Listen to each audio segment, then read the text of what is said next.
What's up guys, it's BD here, and we have a lot of new mice that are going to be coming out very shortly. One that just dropped not too long ago was this Pulsefire Haste wireless, and a lot of you guys were asking me to cover it. This is the follow-up to their wired version, the Budget King, the $50 mouse that did it all before last year, and I fell in love with that mouse mainly because of this shape.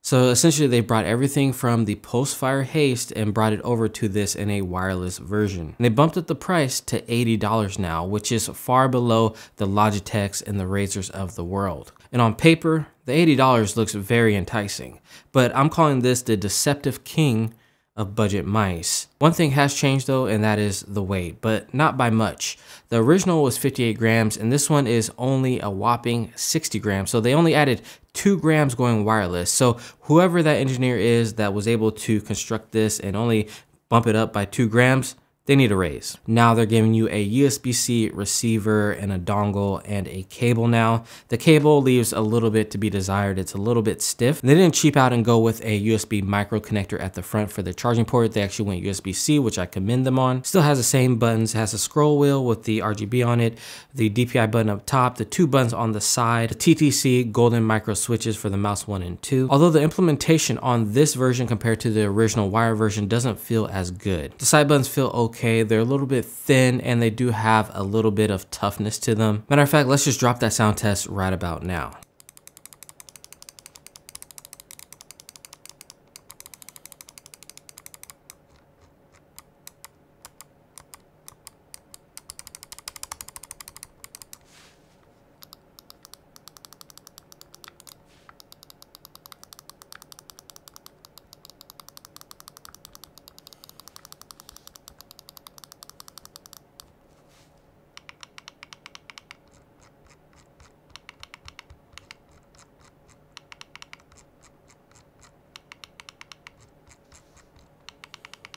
Also in the box, they have grips for the side and for the mouse 1 and 2. That feels good. It does increase the size of the mouse, but not by too much. And it does give you some added grip to the mouse as well. Now, the one special thing about this mouse was the shape, that diamond shape, similar to the XM1.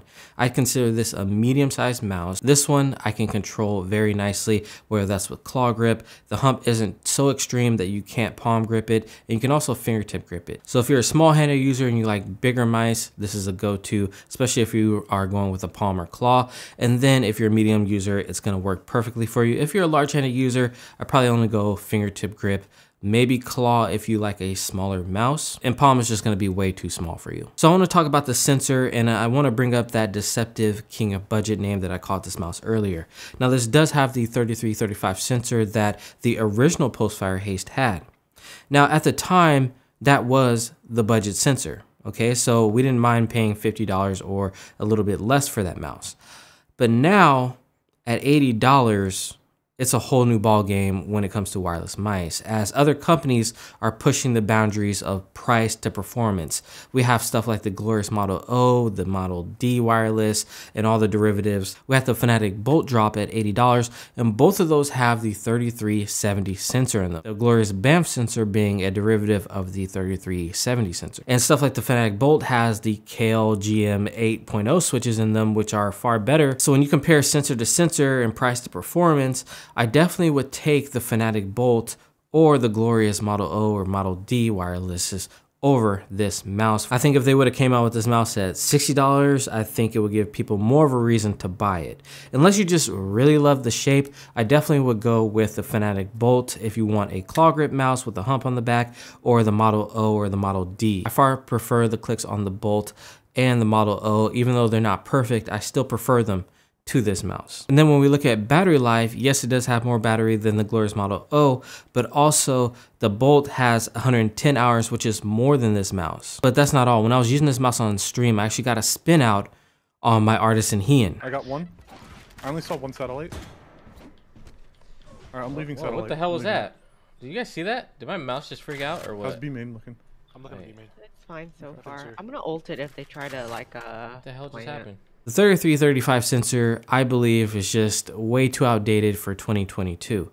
I think we need to be moving towards like at least having a 3360, 3370 in it. And now we're getting stuff like the 3395 coming in the XM2 wireless. Man, This is going to be a good year for mice, and I think this comes a little bit too late, even though they did a somewhat decent job on this mouse. So if you want to be deceived, pick up the HyperX Pulsefire Haste.